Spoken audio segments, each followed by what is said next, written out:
Hi, all. Welcome to the Tuesday night music show. We're all here. Gang's all here. We are, as usual, well, not as usual, because it's a little different tonight. We got Brian K blessing us with his presence tonight. Oh, Brian's here, and Damon's here, and Jay is here, and John's here, and Eric's here, and I'm here. well, And we don't really have a topic per se, but I thought I'd go ahead and throw this out there and see what you guys thought. Has anybody seen Rick Beato's video on the real reason why music is getting worse? Yes. no, I haven't watched it yet. I have not. No. Yeah, he's got some interesting points of view on this. He talks about things like, well, it's basically broken down into two sections. Act one is music is easy to make. So his argument is that no one's going into recording studios anymore, or even using musicians anymore. They're able to just do it on their laptop computer, go up with an idea and knock it out on a laptop. So the professional quality isn't necessarily always there. And he talks about quantizing, how it kind of takes the life out of things like drum patterns. He talks about auto-tune, things like that. Is he talking about AI too, or No, he is not about AI. It's about auto-tune. He also talked about how music is easy to obtain.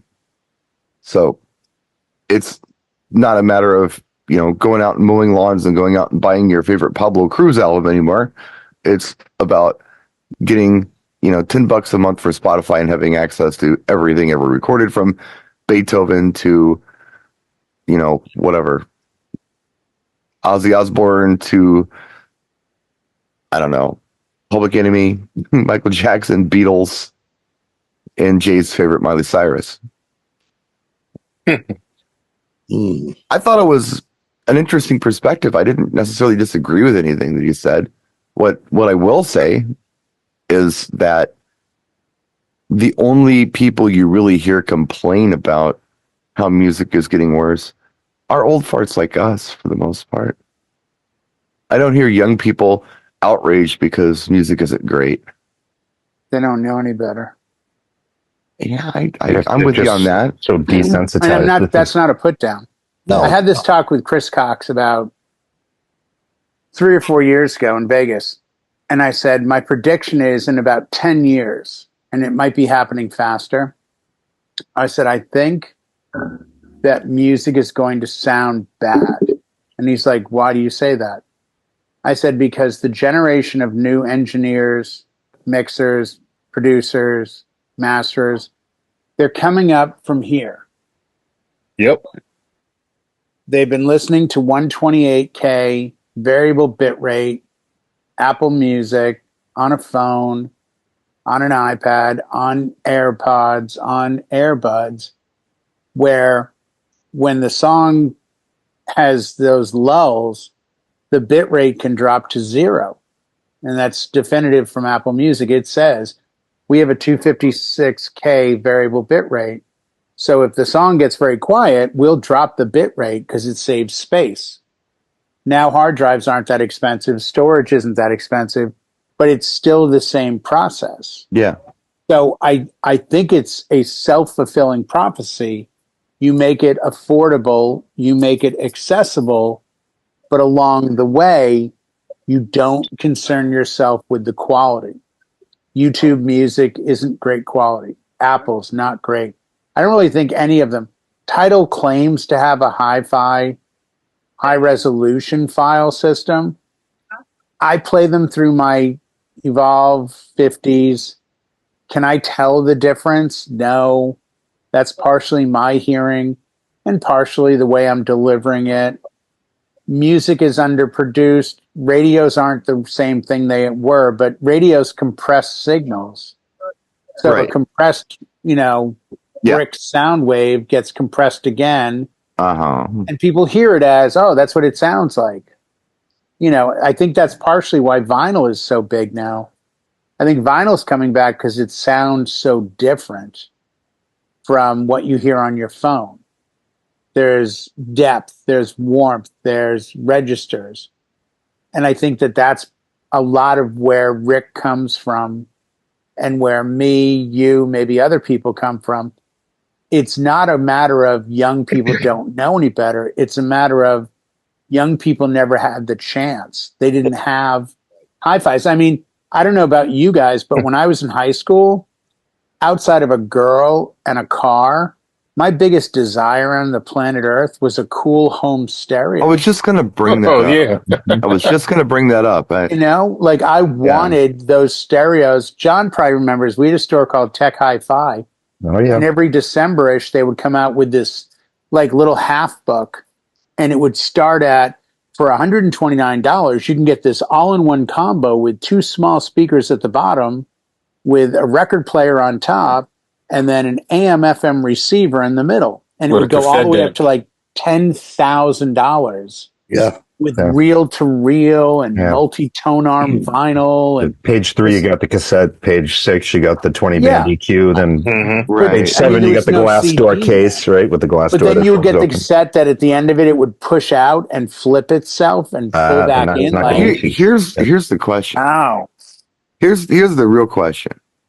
How many of you in here remember knowing that rich kid who, if they didn't have the Nakamichi, their parents did? Yep. And you could go and listen to it. Yeah. I was one.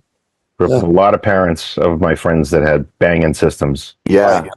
I had a friend whose parents had Bose 901s in their room. We used to go in their bedroom and we would put music on, and I'd never heard Bose before. And his dad was so into audio that he had moved the speakers like 18,000 times to get them just right. That room sounded insane. Yeah. I mean, it was like a concert. Well, I think I told you guys I saw AC/DC, If You Want Blood, You've Got It, at the Schubert Theater over near Copley Square when I was a senior in high school. They had scaffolding on either side of this big screen with like 4x12 cabinets to add to the sound. I mean, that's how insane sound was back then. It was a thing. I can say that I feel like what it evolved into for a while, and maybe still that way to an extent, but the cool home stereo thing and experiencing a song that you've known for a long time, or maybe a brand new song, in a very unique way, I think for maybe my generation and maybe the generation after it, that turned into a really cool competition car stereo. It's funny you just say that, Brian, because I was there. I had a many years ago, and you're talking about home stereo, which you could make that sound like a nightclub in your own living room or wherever you have it set up. I had this guy that I knew this guy who his car stereo sounded better than if you were in a nightclub. And back like at the top of the hour, or when you were listening to the radio, like he listened to the stereo in the house, and it'll be coming up, Queen, this, Def Leppard, whatever. And he'll turn to his wife and go, we might have to take a ride for an hour in the car for this hours, because it sounded better in his car. Sure. Right. So I don't know if that's where you were going with this. Well, what I was going to say is that I think what ended up happening eventually just became about the bass. It came about the sub in the little place. We didn't have subs. Yeah, it Did they even did. make in them the competition 70s? car stereo world is what I'm talking about. Well, But that It didn't became make about regular? Were they available? Like I don't remember ever having when I put stereos in cars in the 70s, early 80s. I don't remember anyone ever saying, you need a sub. I don't think that I knew was what a more about, I'm sub talking about was. my generation, not The your torpedoes. generation. Remember the round ones? It was like a Oh, the like a 13-inch bazookas? round The tubes. bazooka tubes, yeah. You get Yeah, the the tubes. bazooka. I remember those, but it was never like Late 80s, early 90s Jesus. thing. Yeah. I mean, I'm saying the home stereo became a car stereo for like the listening experience. You took it on the road with you. So in the late 80s, it was about the big booming system. And more so in the 90s, I had it. Bass competitions. Yeah. We were hustling too. We had jobs. Like we weren't listening to the stereo at home anymore. We were out going to work, from work to school, whatever. It's like that's where you spend most of your time absorbing the music. It was in the car. I just want to say, like how Jay was talking about how the sound was and stuff with home stereos. I know a lot of music producers here, especially in Detroit, would do their mix and then go listen to it in their car. Uh-huh. They wanted to hear how it sounded coming through a car radio because it was going to get played on the radio. Right. Yeah, so it was perspective. They would mix it down to a cassette and be like, okay, the majority of the time it's going to be played in the car, and let's see how it sounds. Yeah. Oh, yeah. A lot of David Coverdale driving around with the 87 Whitesnake in a Bronco. Yeah. And that he would take it from the studio, walk out in the parking lot, put it in the car. And his logic was, my fans are going to be driving around in cars. Yeah. Yep. But I think the other line in the saying, it might be regional for where I grew up. If you had the option of having a great car with a bad stereo or a shit an S-Box with a great stereo, you always checked the stereo. Yeah. Yeah. Like people didn't care if your car was ugly or needed paint or dented. If you had a bump in stereo, and the logic somebody said one time was, you don't look at your car from the inside. I just remember thinking like, yeah, exactly. That's, of course, a 6-pack and a light switch, Miss America. I get it. Yeah, and unfortunately, you don't have to listen to your car from the outside because it always sounded like it was falling apart with those when them subs are hitting. Well, you had to get the rubber license plate screws so that it wouldn't. That's got to be generational because, like I said, I mean, Radio Shack didn't sell them. My Optimus bookshelf speaker back in 78. It didn't come out until like the mid 80s. We're not talking about the 8-track here, Jay. Come on, keep up. I had cassette. I had an Alpine deck. Then I went Blaupunk, and I don't know. It was funny because if you had Blaupunk, you should have been starting to put subs in your cars. Well, the Blaupunk was high end. Now it's cheap. It became cheap stuff.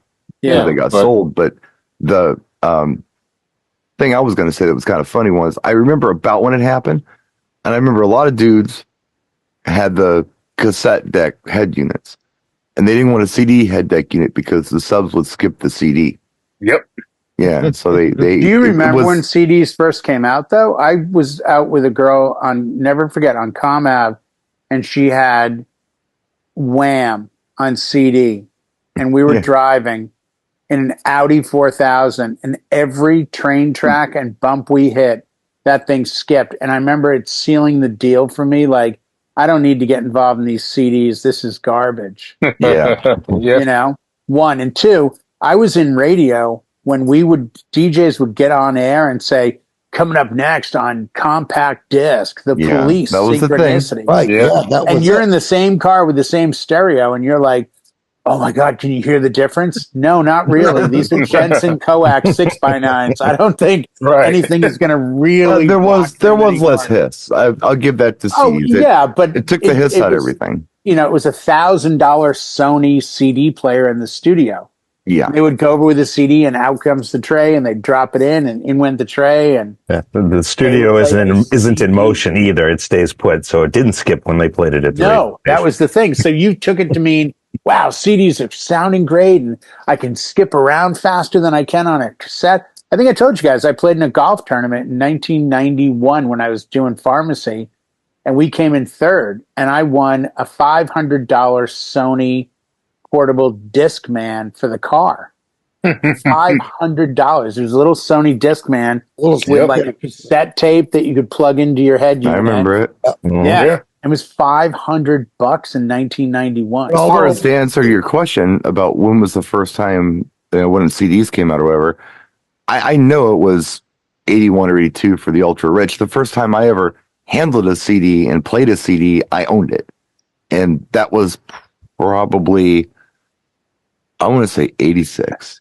We got our player in 82. It was a Christmas gift. Well, yeah, but I'm saying that's when I first saw or heard of CD was when BCN got a Sony CD player, and it was like 82. And I was like, well, yeah, the radio station. Yeah. You know, I was just a teenager, and I think the CD players had gone down to like $150 or whatever. It was a Sharp. And the first CD I got was Dire Straits Brothers in Arms. That'd be great on CD. And then I think the next one I got was probably Bananarama Wow or Michael Jackson's Bad, one or the other. but I never handled a CD before. It was like a first. And But it did was, you think you needed to replace cassettes with CDs? We didn't. We were like, I already have this. Why do I need to buy another copy? well, okay, so Back in Black, I have it on vinyl and cassette. Purposes, maybe. I had said earlier about the rich kid with the stereo. I was the scavenger. I was the one who would go out and get the old stuff that nobody wanted. So I was lucky enough to get a Kenwood integrated amplifier from a rummage sale and a matching tuner for it, probably from the, I would guess, late 70s for like $50. I still have them. They're in boxes at my mom's house. And my brother had bought a set of Clips Heresies when he was in the military at the PX, and I ended up with them. And then I went out and took some money that I'd made at a side job I had one time and spent $88 on an EQ to clean them up a little bit. Plus, I had a TAC tape deck that was another hand-me-down for my brother. So I kind of had a cool stereo. I mean, I remember getting Beastie Boys' License to Ill and breaking every little piece of pretty thing that came off of my mother's little shelves, her little pretties. Knocking all the bric-a-brac just off knocking the them right off. And smashing those Hummels left and and right. she gets so mad at me. I'm like, would you put some sticky stuff on them? I can't help it. Tchotchkes were flying. I could tell a difference. The CD and the cassette, yes, I could tell a difference. And it was a matter of how good the cassette was and how good the cassette player was you were playing it on. So I was a hi-fi kid. It was so important to me. But yeah, it's not a thing anymore, is my argument on why music is the way it is right now. It's because back then I think music was the thing. What did you have for media? You had radio and you had TV. Atari 2600 kind of came and went. Some people had Nintendos or whatever. I was never that kid. Me either. It was about the music. That was the thing.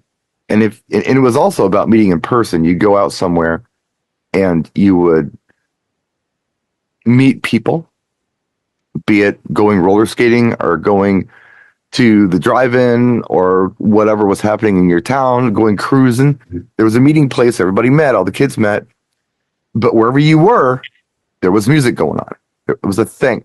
Yep. Where today, it's different. They're sitting in front of computers. Kids are talking about TikTok. They're talking about the latest game they got.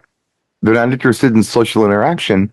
So, I think if music was still a thing, and if you could argue that it's getting worse,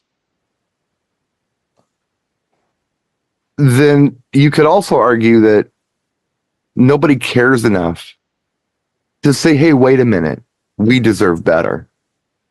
And so they keep consuming the garbage. And as long as they keep consuming the garbage, they're going to keep producing the garbage. But they're also There's being no money in it to make it. So why bother making great stuff? But they're And being inundated with it too, Brian. They're getting it on 3 or 4 different media sets, whether it's TikTok, Snapchat, Instagram. Then they got YouTube. Then they got SoundCloud. Then they've got Spotify. And music is coming out so quickly because the means aren't there anymore.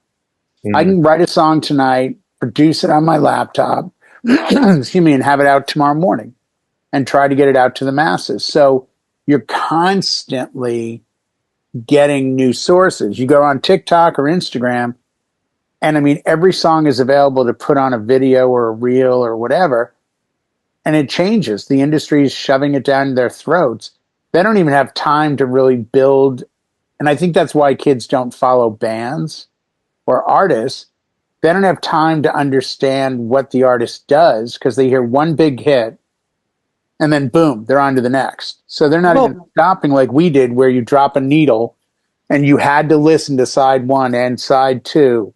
yeah, Whether you liked it or not. skipping music is something Rick also talked about. It's too easy to skip songs. I blame Apple for that. They're the first time that they said, you don't have to buy the album.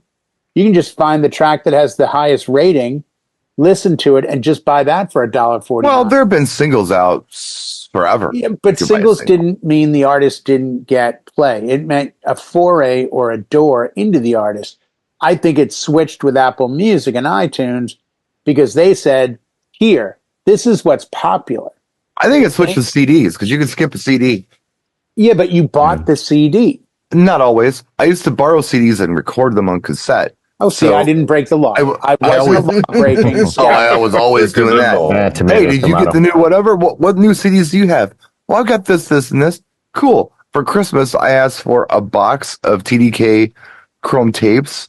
They're 90 minutes a piece, so I could put an album on each side. Let me borrow that just for a night, and I'll record it. And when I recorded it, in fact, Beastie Boys' License to Ill is one that I recorded from a neighbor. I put my favorite tracks first because I could program the CD to play the tracks in the order I wanted to. So I put my favorite songs first and the rest of it at the end.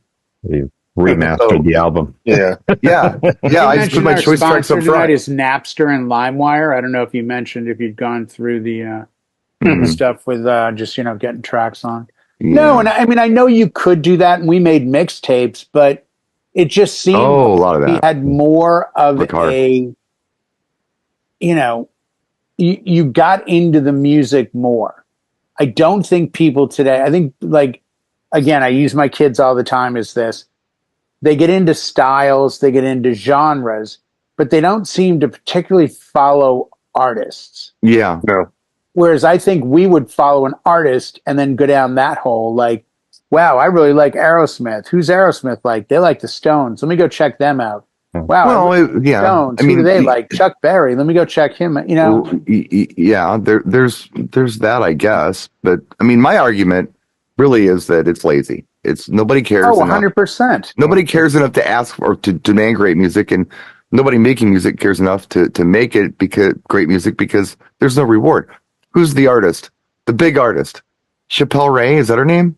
The hot to go chick? Wrong. Yeah. Yeah. Okay. Well, she's got a pretty good song. I'll admit it. Now, what is the song essentially? I was thinking about this today.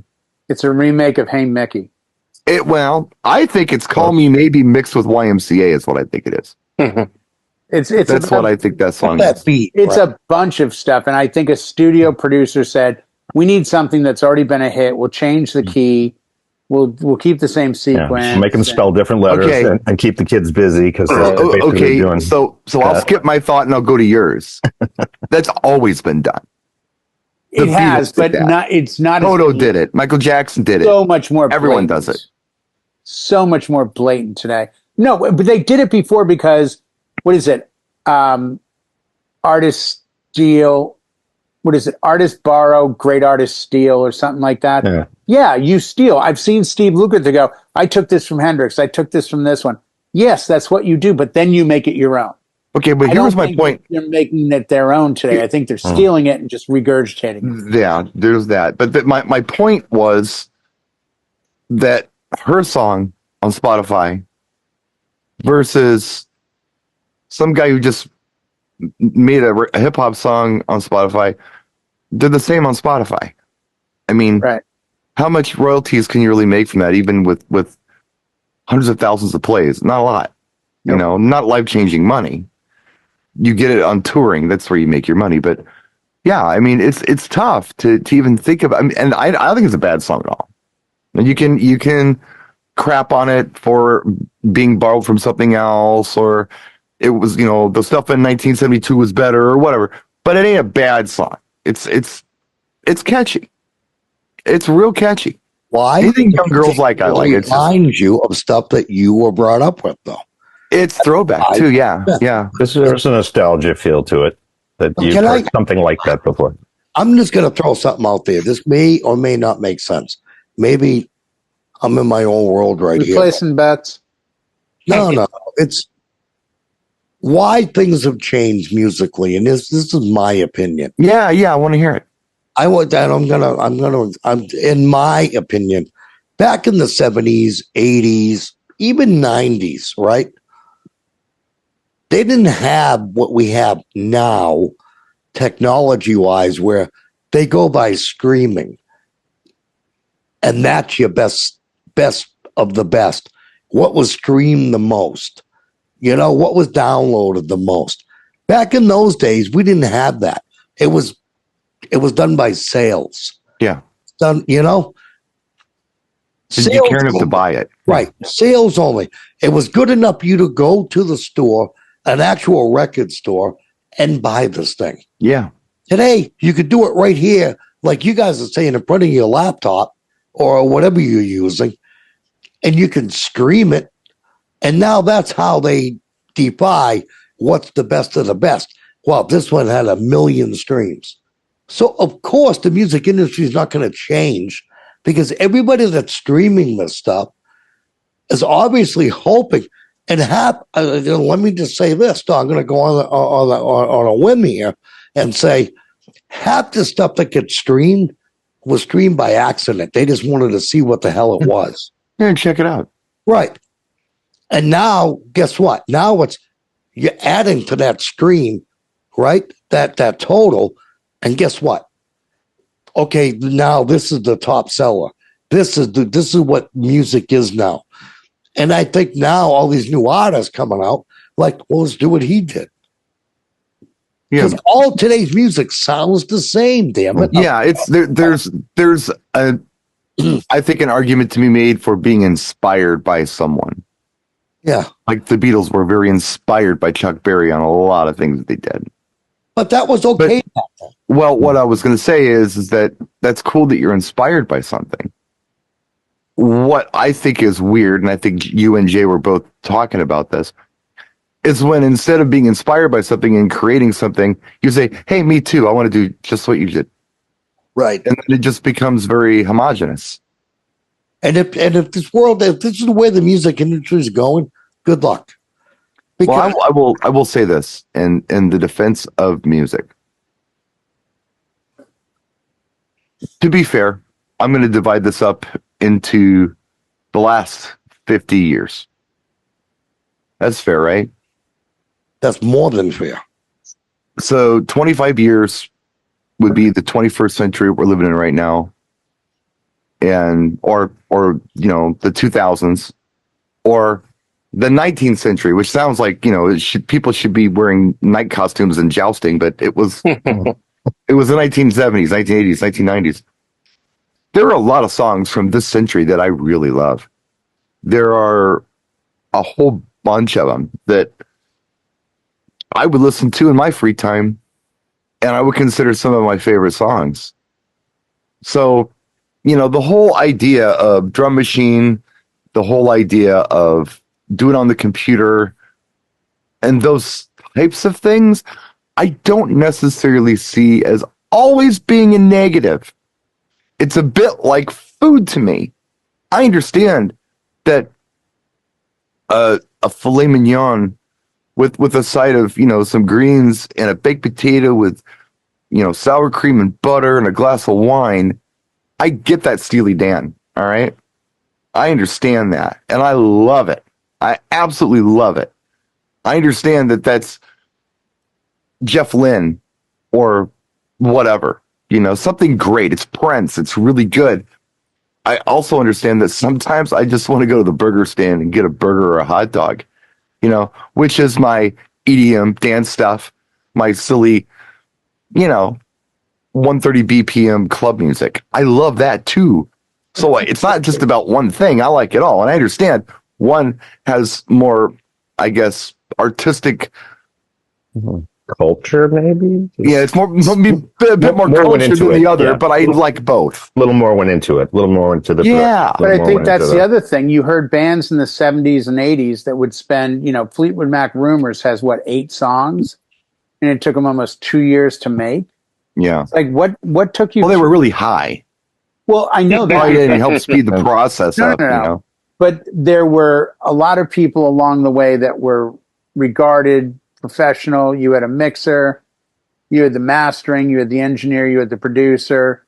You don't hear those stories anymore. You don't hear about anyone going in the studio for any great amount of time because they've reverted to, I got a cool laptop, I'm just going to produce in my house. Right. And then I'll bring in somebody. I can name probably 10 producers, and I can tell you the bands they produced and why I like their sound. I can't do that today. Yeah. I can do that from the past. I can talk about Tom Werman, Bob Ezrin, different people. Bob name Rock. dropping. Yeah. Yeah, but they're names that if you said to me, hey, have you heard this new band? Bob Rock produced them. Rock, yeah. That was enough to get me to go, I will definitely listen to it. because I like what he has done in the past because he's got a certain style. Sure. You know, it's almost like saying, hey, there's a new Steely Dan album. Chances are good I'll like it. I've liked everything else they've done. Yeah. You don't have that same thing today. There aren't artists doing that, just like there aren't bands. I mean, look at the top 20 on Billboard. There isn't a band in there. I won't derail, but I have to mention, I heard today Billboard. We all know who Billboard is, correct? Yeah, they're based in Menominee Falls, Wisconsin. That was my Bible. Yeah. They're the music experts. They announced the 2024 or 25, whatever year they're announcing it for, their rock awards. The awards they give to rock artists, and it's broken into like rock album, hard rock, metal, hard rock, and rock. Of the 5 awards in each category, of the 5 nominees, artists mentioned, there's, I think it's Zach Bryant, country artist, is mentioned 3 times. 3 times. He is up for a heavy rock award. Because he did a rock album. How? That's my point. Right. That's how bizarre it's gotten out there in today's music realm. This country is pigeonholed into rock now. Grammys gave Jethro Tull the Grammy for heavy metal over Metallica. And it just speaks to how even the industry that dictates what music is what, they don't get it right. Well, we're all kind of older guys in here. But with that comes experience. I might be the baby. I'm not. You don't have to defend yourself on this one. I'm just stating a fact. But what I will say is that I thought it would be interesting to think to myself, when was the last time a song came out, a new song came out? Jay mentioned it before the broadcast. That would be something that I would listen to in my free time. When was think? Just don't answer right away. Think about it. When was the last time a song came out and you were like, I got to listen to this in the car and crank it up? Can anybody remember? Yeah. I mean, there's a bunch of them. But the one that right away, when you asked that question, I'm going to say Tonight I'm Yours, Rod Stewart. Okay, that's like the 70s. 40 years ago. No, that's... What are you talking about today? I'm sorry. I'm talking about the last song. A little more recently. I mean, whatever it happens to be. Unchained Melody by the Righteous Brothers. That song's going to go places. Let me tell you the last time that I heard something that I had to listen to cranked up in the car. Chappelle Roan. No. Oh. Okay. No, I don't mind hearing that at gigs because it doesn't make my ears bleed. And I like it because it really excites my audience, especially the cute young girls. And whenever cute young girls are into something, I grow fond of it. Yeah, let's watch that road. Yeah. Settle down, granddad. It gets a pass. Yeah, it's like I can tolerate it. Tough times. I'm the grandpa here, by the way, which Jay's not. This is kind of the funny part. But the last time that something came out that I'm aware of that I really liked and I really wanted to crank it up in the car were those Wookiee tracks last year. When he did Sunshine. Mm-hmm. Yeah. That I really wanted to hear that nice and loud and clear in the car. Before that, it was probably, something EDM as well. I mean, that's the kind of stuff that I tend to gravitate towards. So it's not always about, the song from, 1982. It's, I like that stuff, but I do like newer stuff too. I'm not hating on all new music. It does get a bit repetitious and boring, and it's unsurprising.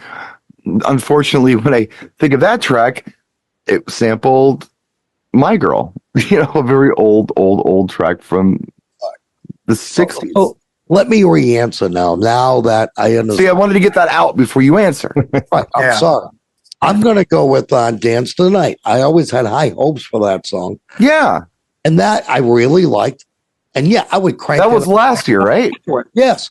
Yeah. It didn't go anywhere, though, really. And I was shocked. It did all right. It did all right. I was disappointed, though. Because I had high hopes for that. I'm like, finally, something new that's going to pack the floor. And it didn't really work that way. Damon, what was it for you? I wasn't more into like I'm really deep into the Afrobeat stuff right now, Yeah, but Water by Tyler, Afrobeat stuff is hot right now. yeah, I play a lot of it, but that song Water, that I crank that every time I get in the car.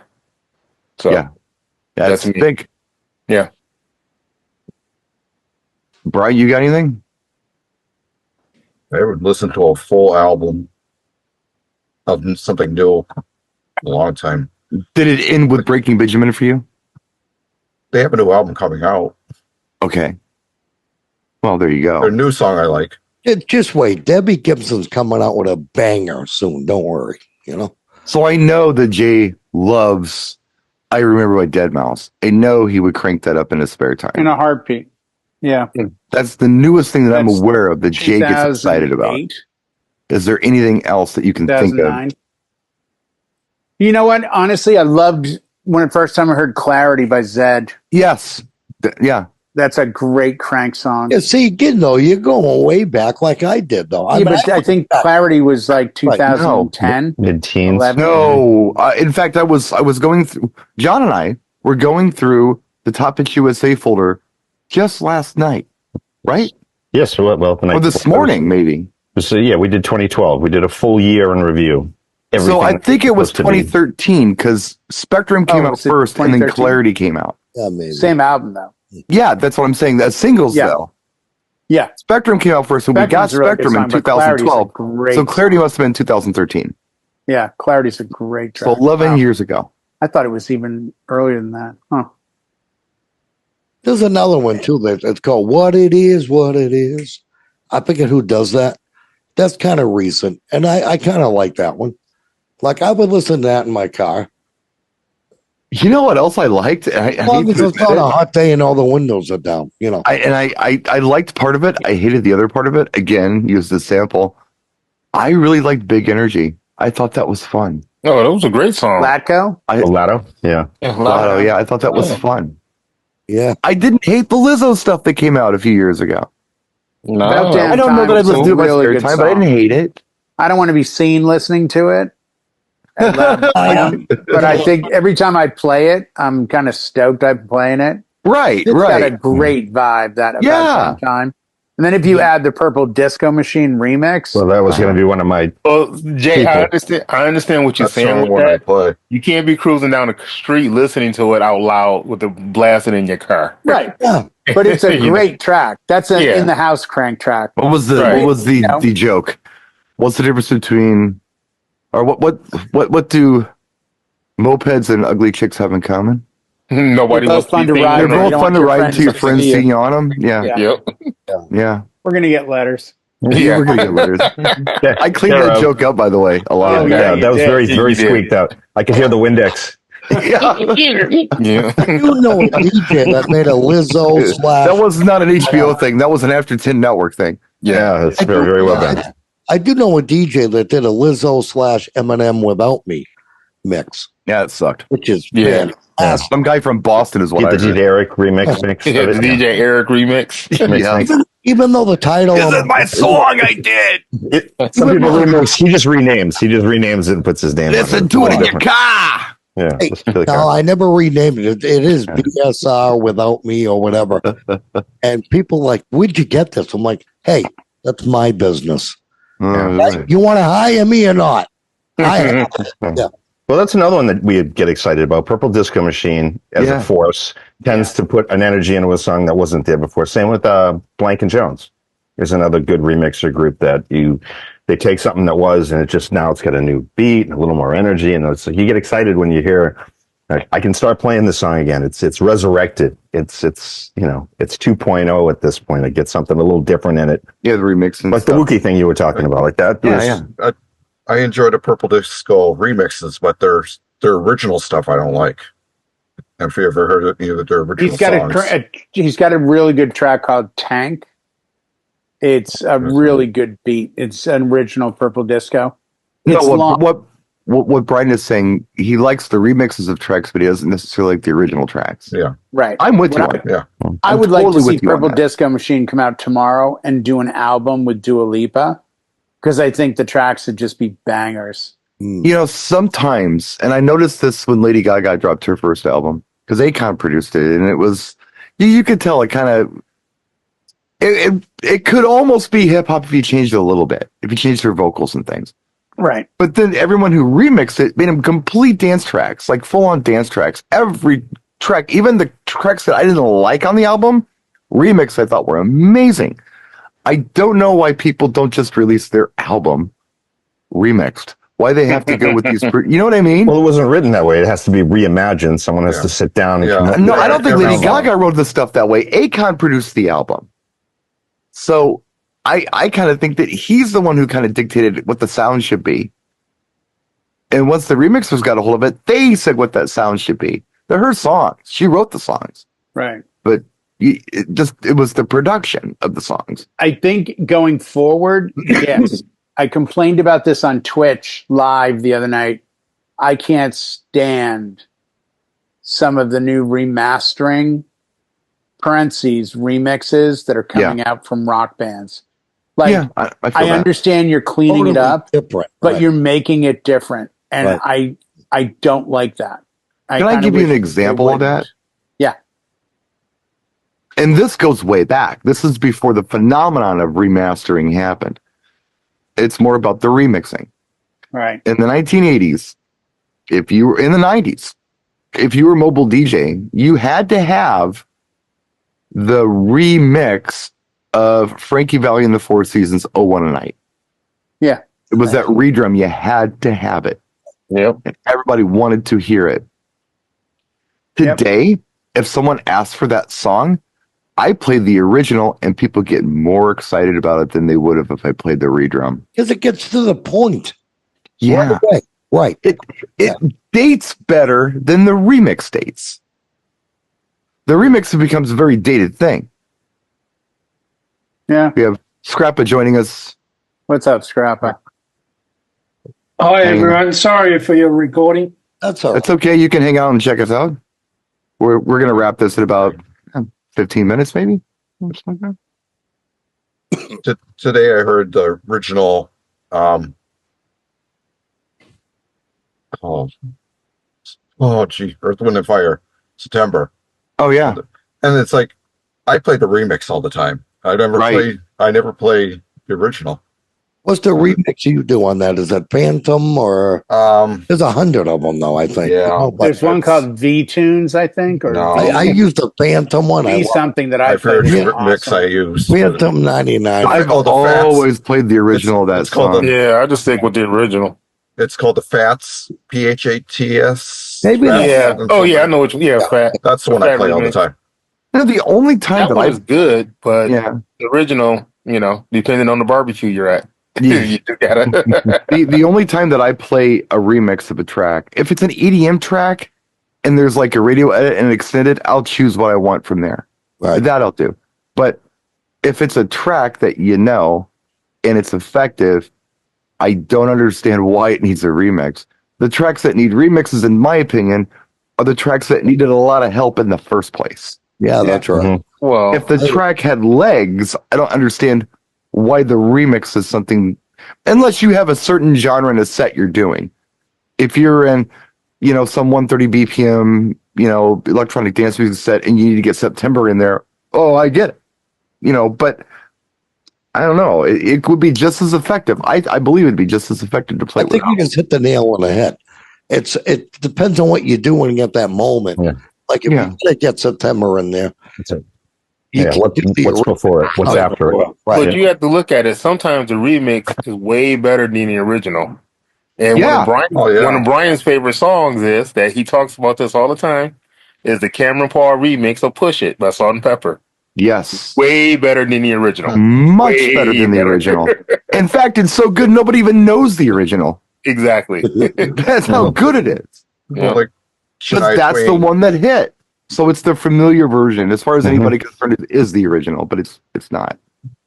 So Shania Twain had the pop edits of a couple of her songs. That was cool. I like that. They were better than the country version. Yeah. Yes. Less twangy. Yeah. That don't impress me much. I mean, I still play that song. Yeah, so do I. The only country song I play by Shania Twain is "Any Man of Mine." I play the version that's country and people like it. But anything else that she's ever done, I do the pop edit, including her ballads. The pop edits just, I think they're more familiar to people. The country people who were listening to country radio recognize it, but the people who are listening to pop, that is exactly what they wanted. What about Man, I Feel Like a Woman, though? What? That's the pop mix of that is really good. Yeah, the pop mix.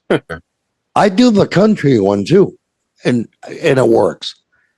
I'm sure it does. Similar, right? I'm just with the pop mix on that because it was so popular. It was on TV commercials and stuff, and that was the pop mix on the TV commercials. Not only do you get the country crowd, but you get the pop crowd too. I feel like if you're doing the country mix, sometimes you're not grabbing the pop crowd as well. So you're working with a smaller audience in most cases, statistically speaking, especially from back then. That's another thing that's happening today. Is a lot of country is going pop. It always has. Oh yeah, right, but more so now than ever. I always thought that, like what Jade just brought up earlier in the show. Oh, what was that guy? Something Bryan or Zach Bryan, and he's gonna be a rock and roll Hall of Famer or whatever it was, right? Like how Billboard rock, right? Yeah, makes no sense. Right, it don't. But I think because they're crossing over, like country's getting bigger and bigger. I think every day, right? But you can't call country rock. I'm sorry. I mean, unless you. But I think it's Eric. It's also the people running the show. We've got 1, 2, 3, 4, 5, 6, 7 DJs in this room. If I asked the 7 of us to name their top 5 rock albums of the year, most of us would struggle. I couldn't do it. I'm already struggling. Yeah, I couldn't do it. That's my point. So when you get people who maybe aren't even in music as much as we are, and you say, hey guys, we got to give some awards away, and someone goes, hey man, I really like that Zach Bryan country, that rock album he did. Oh cool, let's put him up. Versus, wow, Gojira had an album. And that new Ghost record's pretty good, and Fallen in Reverse is crushing it. And Fallen in Reverse, they're up for a couple of awards. Yeah, they're up for 3. I can't believe 3. Fallen in Reverse is going against Zach Bryan, so good luck to them. Oh, yeah, well, they're going to get. They better. Oh, wait, they did put a country song on the new record. Well, so, I got one more thing I can bring up before we wrap this. Something else that I was thinking about, and when it comes to music, I care about the music. I don't really get into the gossip too much unless it's relevant to the music. That's the only time I get into the gossip. So, for instance, I don't know.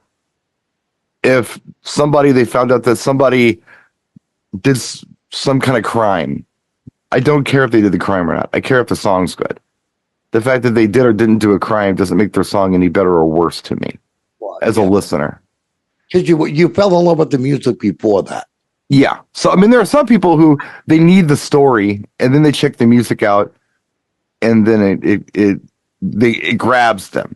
Right. Well, they like the story, so then therefore they like the music. I think Taylor Swift is like this. Girls like her because they feel like she's positive and these things. Great. But that doesn't make the music any better to me. Or worse. It's the same.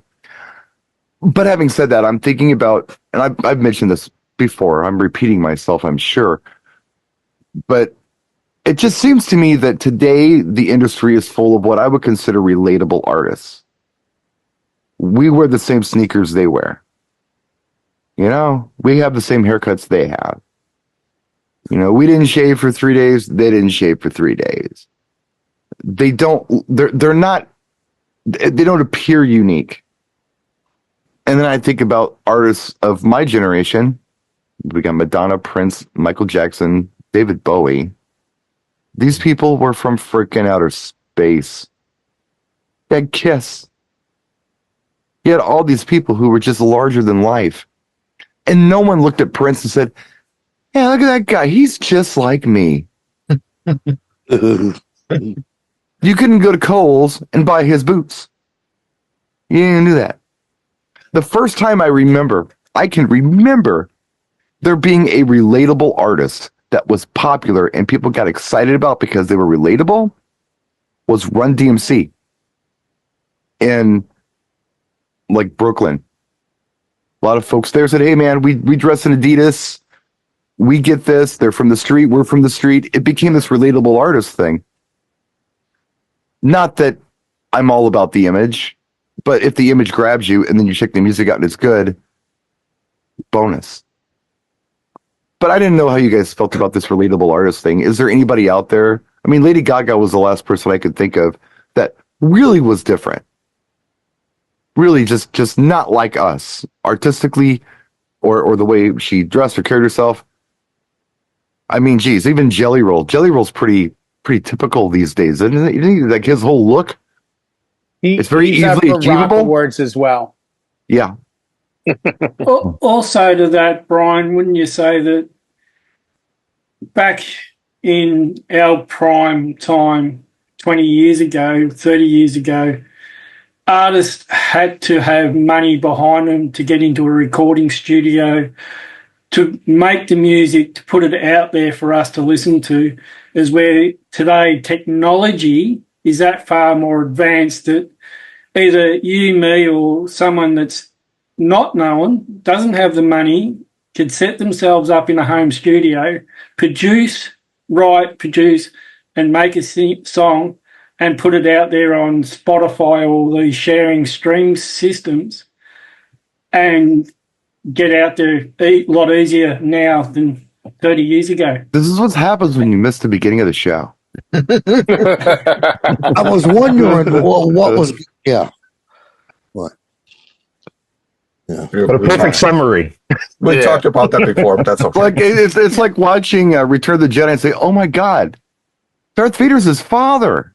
Hey, no spoilers. Some people may not have seen that 100 years from now. When they're still watching it's this. okay. So I didn't interrupt the man. No. He's 100% right. It's the same thing. Like with Billie Eilish and her brother, like the big song that they had with like 2 or 3 years ago before she broke. They did like 45 takes, and all he did was splice the best of it together and release it. Oh. They've done 80 takes on stuff. They're notorious for like it wasn't okay. We're gonna Letterman showing him here's 87 takes, 87 different files, and I'm going to cut this all up to be the best of what I can get. That's it. And put it on a click and call it a song and ship it. That's it. So here's something we didn't talk about. If you guys want to take a minute on this, if you've got any thoughts on it, if you don't, that's okay. But there is something that I really do miss that music used to do a lot, and I don't hear it at all anymore. And those are the little nuances that are the kind of lucky mistakes, I call them. Those little things that are imperfect in songs that they didn't mean to be there, but they're there, and it makes them even that much more appealing. And they left them in the track. Yeah. Yes. And they're cool. The story that I've told a lot is when they were trying to record, Georgia Moroder was trying to do Donna Summer, I Feel Love. He was trying to line everything up and sequence all. And it was supposed to be like a dun dun dun dun dun dun dun dun dun dun, a very marching beat. Somebody was in there the night before doing something and screwed up a little something on the Moog, and it started going taka taka taka taka taka taka taka. It's like, oh no, that's not what it's supposed to be. It's like, oh, but wait, that's kind of cool. Let's leave it. And now we have EDM music. That was 1976. That was a mistake. If you listen to that track at the very beginning of that track, it's off. Like the first couple seconds, it's very off, and then it lines up and goes through the whole track. Wow. Yeah. That's a lucky mistake. Everything is so perfect now that it kind of, I don't know, takes the charm and the humanity away from it. I still say there was a mistake in Edge of 17 with Stevie Nicks. Oh, I'm sure there was. I really do believe, because the way it starts, and it just goes, I don't know, haywire, and they left it in there, and I don't have it here in front of me to play it. And I know where your thinking is. I think that was intentional, but it's cool, and I don't think they think to do that today. No, but it's where the bass drum hits. It was different, and it was like, what just happened? George Michael's, right? You know. George Michael's "I Want Your Sex" at the very beginning, there was those little squeaks and stuff. That was a mistake. They left it. I don't believe Ladies Night Cool in the Gang was a mistake, how they went from 112. No, that was intentional. I'm talking about the small little nuances. Like when someone's playing the guitar and you can hear their fingers slide on the string. That's Just barely say hear. that on a country song when they scratch the string. Like, Yeah. I can't stand that. Like, whoops. And they leave it there. Well, if it's compressed, it's annoying, but if you can barely hear it in the background, I think that's fun. I don't know. What do I know? What do we know? Look, we're at an hour. So thank you to our sponsors, DJ Event Planner. Check them out in the description of this video, and you can learn more about them as well as our other sponsors. The description of this video on YouTube, wherever it happens to be oriented for you, you can find more about our sponsors there. Thank you for being one of our sponsors. Over here, over there, up there. Wherever. It's right here. Wherever it is. Just go look for it. Click on it. You'll see.